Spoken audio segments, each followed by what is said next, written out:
வணக்கம் நண்பர்களே. மறைந்து கிடக்கும் வரலாற்று உண்மைகளை உங்களிடம் கொண்டு சேர்க்கும் மறைக்கப்பட்ட வரலாறு சேனலுக்கு உங்களை அன்புடன் வரவேற்கிறேன். 1000 ஆண்டுகள் பழமையான தமிழ்நாட்டின் சிவப்பு மண். இந்த மண்ணில் நடந்த ஒவ்வொரு போரும் ஒரு கதையை சொல்கிறது. அந்த கதைகளில் மிக தீவிரமான, மர்மமான, ஆச்சரியமான ஆயுதம் ஒன்று: வலரி. தமிழர் கைகளில் சுழன்று எதிரியின் மார்பை துளைத்து சென்ற கொடிய ஆயுதம். வீசப்பட்ட இடத்திலிருந்து திரும்பி வரும் மாந்திரீக ஆயுதம். இன்று அந்த மறைந்த ஆயுதத்தின் வரலாறு, கலாச்சாரம், மரபு, போர்த்தொழில், பிரிட்டிஷ் கால தடை, மறுபிறப்பு எல்லாவற்றையும் நாம் ஆழமாக பார்க்க போகிறோம். வளரியின் பிறப்பு. வளரியின் தோற்றம் எந்த நாட்டிலும் இல்லை. இது மூலமான தமிழ் ஆயுதம். குறிப்பாக மறவர், கள்ளர், அகமுடையார் சமூகங்கள் பயன்படுத்தியது. சங்க இலக்கியங்களில், சிலப்பதிகாரத்தில், பழைய அகநானூற்றில் வளரியை பற்றிய சான்றுகள். வேட்டைக்காரர்கள் முதலில் மிருக வேட்டைக்கு பயன்படுத்தினர். பின்னர் இது போர்க்களத்தில் முக்கியமான வீச்சு ஆயுதமாக வளர்ச்சி பெற்றது. பழைய தமிழ்நாடு வேட்டையாடும் ஒரு வீரன் தோளுக்கு மேலே பெரிய சுழற்சி செய்து வளரியை வீசுவது. வளரி வடிவம் பூமரங் போன்ற வளைந்த வடிவம். ஓரத்தில் கூர்மையான எஃகு, மற்றொரு ஓரத்தில் மரம் அல்லது தாமரை வேர். நீளம் 12 அங்குலம் முதல் 24 அங்குலம். சுழலும் பொழுது உருவாகும் அம்மிங் சவுண்ட் பயமூட்டும். அதிரும் காற்றை வெட்டிச் செல்லும் அந்த ஒளி எதிரிக்கு மரண அறிவிப்பு. கள்ளர், மறவர் படைகள் இதை பயன்படுத்தினர். போர் தொடங்குவதற்கு முன் தூர இடங்களில் உள்ள எதிரிகளை வீழ்த்துவதற்கு சிறந்த ஆயுதம். 40 முதல் 60 மீட்டர் தூரத்திலும் தாக்கும் சக்தி. சுழற்சி வீச்சு, மேல்வீச்சு, தாழ்வீச்சு, திரும்பி வரும் வீச்சு போன்ற சர்ப்ப வீச்சுகள். பெண்களும் பயிற்சி பெற்றனர். ஒரு பழைய தமிழ் கிராமம் போருக்கு முன்னே பயிற்சி எடுக்கும் இளைஞர்கள். இந்த கலை தலைமுறை தோறும் வாய்மொழியாக மட்டுமே பரவியது. குருமார்களிடம் பயிற்சி எடுத்தவர்கள் மட்டுமே தெரிந்த ரகசியம்.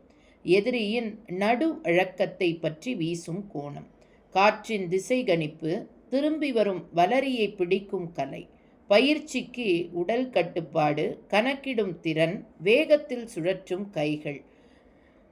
கள்ளர் மற்றும் மறவர் சமுதாயங்களில் வலரி ஒரு அடையாள ஆயுதம். திருமணங்களில், விழாக்களில், போட்டிகளில் வலரி கலை.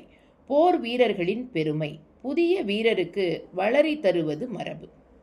பிரிட்டிஷ் கைகளில் வளரி பயங்கரமான ஒன்று. கள்ளர்களின் வேகமான படை தாக்குதலை எதிர்கொள்வது கஷ்டம். 1800களில் பிரிட்டிஷ் ராஜ் முழுமையாக வளரியை தடை செய்தது. வளரியை வைத்திருந்தாலே மரண தண்டனை அளிக்கப்பட்ட பகுதிகள். ஆயுதமாக கொள்ளாதே என்று பிரிட்டிஷ் ஆட்சி கடுமையான சட்டம் கொண்டு வந்தது. வளரி மறைவிலிருந்து மறுபிறப்பு. பல தலைமுறைகள் வளரியை பயன்படுத்தவில்லை. 1990களில் தமிழ் ஆராய்ச்சியாளர்கள் அதை மீண்டும் கண்டுபிடித்தனர். சில பாதுகாப்பு குழுக்கள், களரி பயறு மற்றும் சில விளையாட்டு கலையங்கள் வளரியை மீண்டும் பயிற்சி அளிக்க தொடங்கின. உலகம் வளரியை தமிழ் பூமரங் என அறிந்து கொண்டது. இன்றும் மதுரை, தஞ்சாவூர், ராம்நாடு பகுதிகளில் சில கலைஞர்கள் செயலில் வைத்திருக்கின்றனர். இரண்டும் திரும்பி வரும் தன்மை உடையவை. வளரி வெர்சஸ் பூமரங். ஆனால் வளரி கூர்மையான கொல்லும் ஆயுதம். பூமரங் பெரும்பாலும் வேட்டை மற்றும் விளையாட்டுக்காக. வளரியின் வேகம், வெட்டும் திறன் உலகில் எதனாலும் ஒப்பிட முடியாது. நாம் ஒரு கற்பனை மரவீரர் வீரனை பின்பற்றி ஒரு முழு சினிமாவை போல ஒரு தனி மனிதன் வளரி கையில் எடுத்து எதிரிகளை வீழ்த்தும் போர்க்காட்சியை விரிவாக தரலாம். வளரி ஒரு சாதாரண ஆயுதம் அல்ல. இது ஒரு தமிழ் மரபின் சின்னம். ஒரு போர் வீரர் கலாச்சாரம். ஒரு தலைமுறை தன் கைகளால் எழுதிய பெருமை புத்தகம். இன்று நாம் அந்த மறைந்த ஆயுதத்தை நினைவு கூறுகிறோம். நமது வரலாற்றை மீண்டும் உயிர்ப்பிக்கிறோம். தமிழர் யார் என்பதை உலகம் அறியச் செய்கிறோம். வளரி தமிழன் சுற்றிய அசுர வேகம், தமிழனின் தாங்கிய வீர மரம். வளரியின் வேறு பல பெயர்கள்: வலைத்தடி, திகிரி, பாரவலை, சுழல்படை, கல்லர்தடி, படை வட்டம் என்பனவாகும். ஆஸ்திரேலியா ஆதிவாசிகளால் வேட்டைக்காக உபயோகப்படுத்த ஆயுதம் பூமரங். பூமரங் எரிந்தவரிடமே மீண்டும் திரும்பி வந்துவிடும். வளரியும் பூமரங்கும் போன்றே உருவாக்கப்பட்டுள்ளது. ஆனால் பல்வேறு அமைப்புகளில் அமைந்துள்ளன. பொதுவாக மரத்திலும் இரும்பிலும் தந்தத்திலும் வளரி செய்யப்படுகிறது.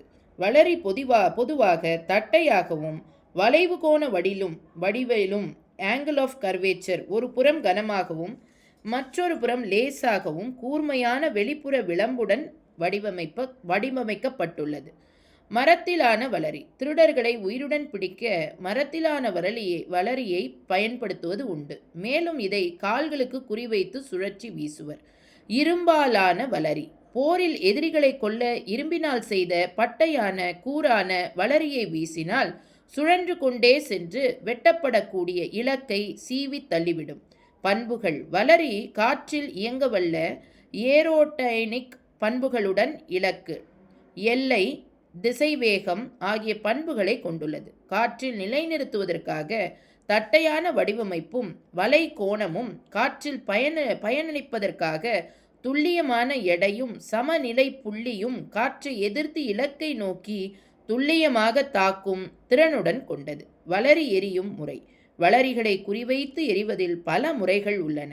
சுழன்று கொண்டே செல்வது, சுழலாமல் செல்வது, கழுத்தை குறிவைப்பது, கால்களை மட்டும் தாக்குவது என்பனவாகும். வளரி வீசுபவர் அதன் ஒரு காலை பிடித்து எறிவார். பொதுவாக இதை வீசும் பொழுது ஒரு சுழல் கொடுக்கப்படுகிறது. வீசுபவர்களின் நோக்கத்திற்கு ஏற்ப பல வகையான இயக்கங்களை சுழற்சி செய்து செயல்படுத்த முடியும். வளரி வீசும் பொழுது விசை குறையக்கூடாது. ஆயுதத்தின் எடை கூடினால் நீண்ட தூரம் வீச முடியாது. எடை குறைந்தால் தாக்கும் திறன் குறையும்.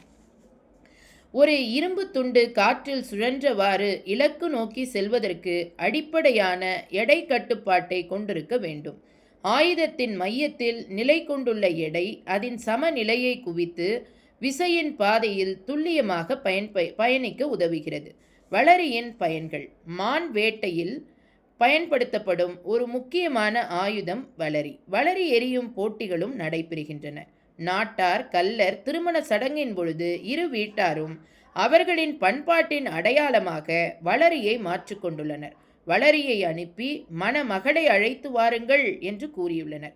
சங்க காலத்தில் போர் வீரர்கள் தங்களுடைய கொண்டையில் வளரியை செருகி வைத்திருப்பார்களாம். தாக்க வேண்டிய சமயத்தில் கொண்டையிலிருந்து உருவிய வளரியின் தட்டையான கனமற்ற முனையை கையில் பிடித்து தோளுக்கு மேல் உயர்த்தி பல முறை வேகமாக சுழற்சி விரைவாக இலக்கினை நோக்கி எறிவர்.